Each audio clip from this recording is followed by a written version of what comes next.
Assalamualaikum warahmatullahi wabarakatuh. Perkenalkan, nama saya Najmin Anandita Nursabila. Di sini saya akan menjelaskan atau mempresentasikan analisis saya tentang peragaan drama Sally dan Anna sesuai tahap perkembangan kognitif menurut teori Piaget kepada anak umur 3 dan 5 tahun.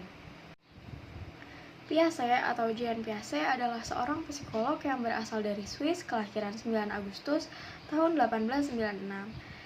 Ia terkenal karena hasil penelitiannya tentang anak-anak dan teori perkembangan kognitifnya. Menurut Piaget, perkembangan kognitif anak mengacu pada proses mengingat, pengambilan keputusan, dan pemecahan masalah. Perkembangan ini bisa berbeda-beda pada tiap anak. Piaget membagi perkembangan kognitif anak pada 4 tahap berdasarkan usia anak. Berikut adalah 4 tahap perkembangan menurut teori Piaget. Yang pertama, ada tahap sensori motor dari usia 18 sampai 24 bulan. Yang kedua, ada tahap praoperasional dari usia 2 sampai 7 tahun. Yang ketiga, ada tahap operasional konkret dari usia 7 sampai 11 tahun. Dan yang terakhir, yang keempat, ada tahap operasional formal dari usia 12 tahun sampai 12 tahun ke atas.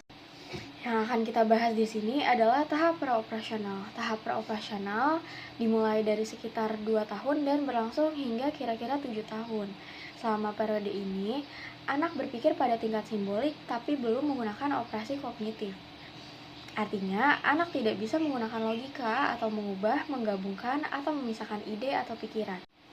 Perkembangan anak terdiri dari membangun pengalaman tentang dunia melalui adaptasi dan bekerja menuju tahap konkret ketika ia bisa menggunakan pemikiran logis.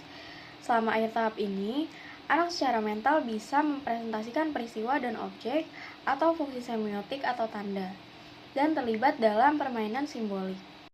Selanjutnya, saya akan melakukan sebuah eksperimen terhadap anak umur 3 dan 5 tahun dengan cara mempraktikkan sebuah drama berjudul Sally dan Anna untuk mengetahui perbedaan perkembangan kognitif dari dua anak tersebut. Yang pertama, kita akan menonton video anak umur 3 tahun dan yang kedua, kita akan menonton video anak umur 5 tahun.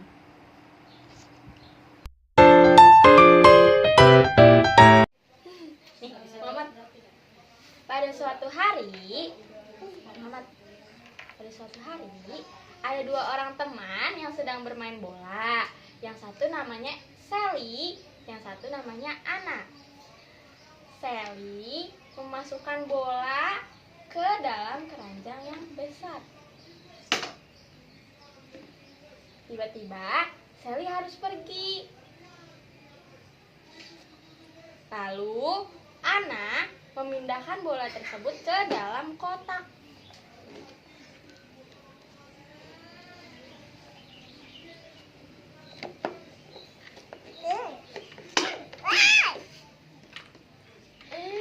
Tiba-tiba, Sally kembali.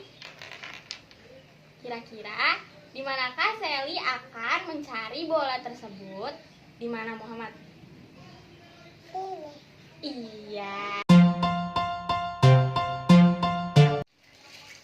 Pada suatu hari, ada 2 orang teman yang sedang bermain bola. Yang satu namanya Sally, yang satu namanya Anna. Lalu Sally memasukkan bola ke keranjang. Tiba-tiba Sally harus pergi. Pada saat Sally pergi, Anna mencoba memindahkan bola tersebut ke dalam sebuah kotak.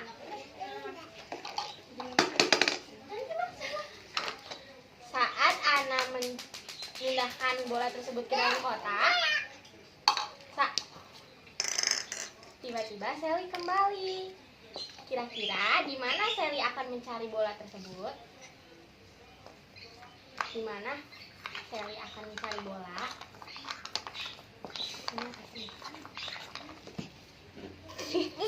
Baik, di sini saya akan menjelaskan perbedaan perkembangan kognitif dari kedua anak tersebut. Anak yang berumur 3 tahun kurang memperhatikan dan mendengarkan alur cerita yang saya sampaikan.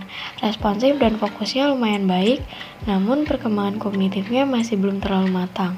Karena anak yang berumur 3 tahun, walaupun cenderung tidak fokus dalam mendengarkan, tetapi dapat menjawab dan merespon dengan baik pertanyaan yang diajukan. Walaupun dia hanya fokus terhadap di mana letak bolanya dan akhirnya menebak bola yang ada di dalam sebuah kotak. Lalu, anak yang berumur 5 tahun cukup baik dalam memperhatikan dan mendengarkan alur cerita. Responsif dan fokusnya sudah baik, perkembangan kognitifnya dapat dibilang lebih matang. Karena anak yang berumur 5 tahun awalnya fokus dan memperhatikan dengan baik apa yang diceritakan. Tetapi karena di belakang ada adiknya yang sedang bermain, jadi fokusnya sedikit terganggu. Namun, dia dapat menjawab dengan benar pertanyaan yang diajukan.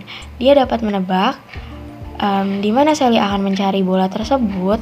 Lalu dia menunjuk keranjang dan jawaban tersebut betul karena sebelum pergi Sally memang menaruh bolanya di dalam keranjang.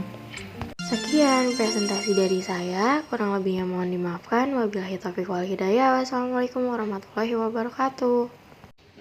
Di sini.